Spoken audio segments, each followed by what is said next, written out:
김건희는 아무것도 아니었습니다. 윤석열 오른팔 한동훈이 결국 이렇게 사고를 치는군요. 한동훈 장관 부인인 진은정 변호사가 미디어에 노출되기 시작했습니다. 김건희랑 거의 똑같습니다. 이 때문에 제2의 김건희 여사냐는 비판의 목소리도 나오고 있는데요. 진 변호사는 15일 서울 중구 대한적십자사 서울사무소에서 열린 2023 사랑의 선물 제작 행사의 모습을 드러냈습니다.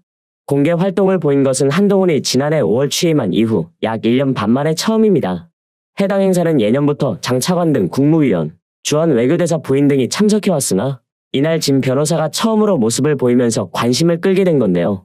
진 변호사는 참치캔, 목캔디, 방한용품, 생활용품으로 이뤄진 선물 꾸러미를 만들거나 꾸러미 제작 도중에 나온 빈 상자를 옮기는 등의 모습이 확인됐습니다.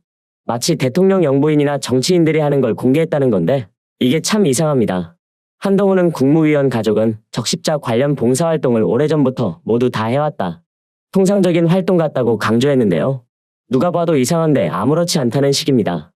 국민은 지금 김건희 하나만으로도 버거운데 왜 이러는지 모르겠습니다. 도대체 언제부터 언론에서 이름도 모르는 장관 부인의 봉사활동까지 챙겼는지 모르겠다 이거죠. 지금 이런 식으로 한동훈 장관 부인이 중심이 된 띄워주기 기사들이 나오고 있는데요. 이 사진들을 보고 윤석열까지 아웃포커싱으로 날려버린 김건희의 사진이 생각나는 건 저뿐만이 아닐 겁니다. 당시 포털 메인에 심심치 않게 상당 시간 노출되어 있어서 반강제로 보게 되신 분들도 많을 텐데요. 여기서 한동훈도 뭔가 논란이 될 위기를 느꼈는지 즉각 해명이 나섰죠. 사전에 언론과 접촉하거나 배우자 사진을 제공한 사실이 전혀 없다고 밝혔는데요. 그러면서 이번에도 역시나 책임은 민주당한테 돌렸습니다. 일부 민주당 측 인사들이 방송과 소셜미디어 등에서 한 장관 측에서 언론을 부르거나 사진을 뿌린 것이라는 근거 없는 추측을 마구 유포하고 있다고 말하더라고요. 그러면서 진 변호사는 역대 정부 국무위원들 배우자들이 통상적으로 해온 봉사활동 행사에 현직 국무위원 배우자로서 참여한 것이고 이전 원래 봉사에도 다른 국무위원 배우자들과 함께 정기적으로 참여해왔다고 옹호한 겁니다. 하지만 정치권과 법조계 일각에선 진 변호사의 공개 행보에 대해 한동훈의 내년 총선 출마 가능성과 연관짓는 해석을 내놓고 있습니다. 그럴 수밖에 없습니다. 국무위원 배우자들이 봉사활동하는 건 늘 있던 일이라 하더라도 왜 모든 언론이 주목해서 진 변호사의 사진을 찍어서 냈을까 하는 의문이 생기는 거죠. 마치 진 변호사도 예상한 듯 준비한 모습으로 보이고 사진들을 살펴보면 어느 정도 공적인 활동을 예상하고 있는 것이 아닐까라는 생각이 드는 게 너무나도 당연합니다. 결과적으로 진 변호사를 거쳐 한동훈도 함께 논란이 된 상황인데요. 지금도 계속해서 한동훈을 비롯한 여당 측은 먼저 야당이 건드렸기 때문이라고 주장하는데 한동훈이 법무부 장관으로서 부적절한 발언을 한 것들은 생각을 못하나 봅니다. 대표적으로 계속해서 이재명 대표에게 범죄자라는 프레임을 씌우고 있는 사례가 있죠. 수사 중인 상황인데도 계속해서 본인이 판사인 마냥 온갖 자리에서 수위 높은 발언을 일삼아 논란을 만든 장본인이죠. 상식적으로 야당의 대표를 그렇게나 건드리는데 스포트라이트가 한동훈에게 쏠리지 않는 게 더 이상하지 않은가요? 게다가 영장기각까지 된 시점에서 한동훈 스스로 본인을 향한 논란을 더 키운 셈이 됐습니다. 한동훈이 현 장관직에 임명될 당시에 기수 초월이라는 얘기가 나왔었습니다. 그리고 한동훈은 법무부 장관직을 본인 스타일대로 구축했죠. 여기서 문제는 한동훈이 그간 살아온 삶은 검찰에 있을 때도 상관을 모시는 것이었는데 지금도 마찬가지로 그저 권력을 쥔 윤석열 밑에서 법무부 장관 일을 하고 있습니다. 결국 할 줄 아는 건 윤석열 오른팔 노릇밖에 없다는 겁니다. 그리고 이걸 감명 깊게 봤는지 김기현은 더합니다. 김기현은 아예 대통령을 언급도 하지 말라는 말을 했거든요. 그래봤자 국민들 대표에서 일하고 뽑아둔 공무원인데 대통령을 입에 올리지 말라는 건 얼마나 황당한 말인가요?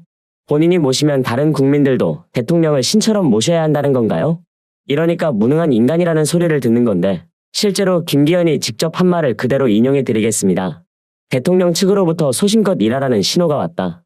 그러면서 희생을 재차 압박한 이뇨한 혁신위원장에 대해 대통령을 언급하는 것은 바람직하지 않다고 반격했습니다. 이 사람은 자식 보기도 부끄럽지 않은가 봅니다. 당무에 개입하지 않고 있는 대통령을 당내 문제와 관련해 언급하는 건 바람직하지 않다고 말하면서 이뇨한 위원장이 소신껏 거침없이 하라는 신호가 왔다고 언급한 것을 정면 비판한 겁니다. 어떻게든 본인 자리도 지키면서 윤석열한테 잘 보이고자 하는 마음밖에 안 보이는 처사인 거죠. 김기현은 그러면서 지도부가 공식 기구와 당내 구성원들과 잘 협의해 총선 준비를 잘하고 당내 문제를 해결해가는 시스템이 잘 가동되고 있다며 혁신위원회는 당의 공식 기구 중에 하나라고 덧붙였습니다. 여전히 정신 못 차리는 소리를 하고 있는 겁니다. 혁신이 내부에서 논의되는 걸 왈가왈부하는 건 적절하지 않고 그 문제는 혁신이 내부에서 잘 의논해서 할 것이라며 정작 본인은 혁신이 말을 하나도 안 따르고 있습니다. 그럴 거면 그냥 내려오라는 거죠. 그러면서 본인 거취는 확고합니다. 당대표의 처신은 당대표가 알아서 결단할 것이라고 하던데 누가 봐도 당신은 내려오는 게 맞습니다. 언제까지 그렇게 안쓰러운 고집을 부리면서 처절하게 당대표 자리를 지킬 건가요? 그런다고 당신이 원하는 대선 주자가 될 수도 없고 대통령 당선은 더더욱 불가능하다는 걸 모르겠습니까? 총선 결과가 나오기도 전이지만 이미 이 정부는 식물 정부가 된 지 오래입니다. 국회 환경노동위원회 전체 회의에선 국민의힘 의원들이 퇴장한 가운데 고용노동부가 제출한 내년도 예산안이 2215억 원 삭감 의결됐습니다. 예산 소위에서부터 여야가 이른바 윤석열표 예산인 청년 취업진로 및 일경험 지원 예산을 놓고 정면으로 충돌한 결과인데 거대 의석을 가진 야당이 원하는 대로 가는 건 너무나도 당연한 겁니다. 특히 청년 일경험 사업은 단기간 기업 탐방으로 일자리에 전혀 도움이 되지 않는 사업인데 최근 수십 배씩 예산이 올랐죠.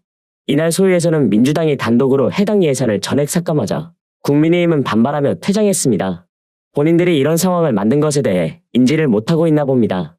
민주당이 정치 편향 인사라고 비판해온 김문수 위원장이 이끄는 경제사회노동위원회 운영 예산도 2억 3,900만 원 삭감됐습니다. 지난 9일 행정안전위원회 전체 회의에서도 국민의힘이 퇴장한 가운데 정부 안에서 빠진 지역화폐 예산이 야당 주도로 7천여억 원 증액 의결됐습니다. 그리고 지난 14일 과학기술정보방송통신위원회 소위원회에서도 민주당은 R&D 예산을 대폭 늘려 총 8천억 원가량 순증한 예산안을 단독 의결했죠. 그간 정부 여당이 반대하거나 얼버무렸던 내용들을 민주당이 한 번에 속 시원하게 처리했다는 겁니다. 윤석열 표 R&D 삭감을 되돌리기를 얼마나 많은 사람들이 원했나요? 정부 안에서 전년 대비 대폭 삭감된 새만금 관련 예산도 민주당 주도로 크게 늘었습니다. 여기서 국민의힘은 거대 야당의 폭주라며 강하게 반발했지만 본인들이 주장하고 추진하는 것들이 얼마나 비상식적이었는지를 생각한다면 그렇게 쉽게 말할 사안이 아니라는 걸 알 겁니다. 여야 간 제대로 된 협의도 없이 의석수를 무기 삼은 폭주가 예산국회에서도 어김없이 이어지고 있다는 성명을 발표했더라고요. 이런 상황을 누가 만들었습니까? 대통령이 협치를 하기를 노력하길 했나요? 아니면 야당 지도부를 한 번이라도 만나서 국정 운영에 대해 논의하기를 했습니까? 경제와 국민을 살리는 미래 생활 예산이라는 명분을 내세우고 있지만 선심성 포주기, 포퓰리즘이라는 지적을 피하기 어렵다고 국힘에서 비판하던데 진짜 포퓰리즘은 그쪽에서 하고 있다는 걸 모르나요? 김포 편입만 봐도 어떤가요? 심지어 서울 양평 고속도로 2조 원 넘는 국민 혈세로 윤석열 배우자 이익 취해주려고 이용해 먹으려다가 걸린 거 아닙니까? 어떻게 뻔뻔해도 이렇게나 뻔뻔할 수가 있냐 이겁니다. 여야가 지혜를 모아 민생회복, 약자보호, 미래준비 예산이 되도록 해야 한다고 비판하던데 이걸 윤석열한테 그대로 얘기해보는 건 어떨까요? 국힘 내에 이런 말을 직접 윤석열한테 할 수 있는 사람도 없습니다. 배수진을 치고 예산 협상에 임해야 하기도 하지만 총예산 증액 없이는 안 된다는 기조를 확고하게 가져가도 된다고 봅니다. 특히나 R&D, 지역화폐 등 예산이 반영이 되지 않으면 국민들을 위한 예산도 없는 것이기 때문에 민주당의 행보가 지지를 받고 있는 겁니다. 지금 윤석열 정부 출범 후 10일 중 8일꼴로 검찰 등 수사기관이 전 정부나 야당 인사, 노동시민사회단체, 언론인 등 주요 사건 관련 압수수색을 벌였다는 조사 결과가 나온 상태입니다. 1년 6개월의 재임 기간 동안 겨우 15주만 빼놓고 줄곧 압수수색을 벌인 것인데 그 에너지를 국정 운영에나 열심히 쏟았으면 어땠을까요?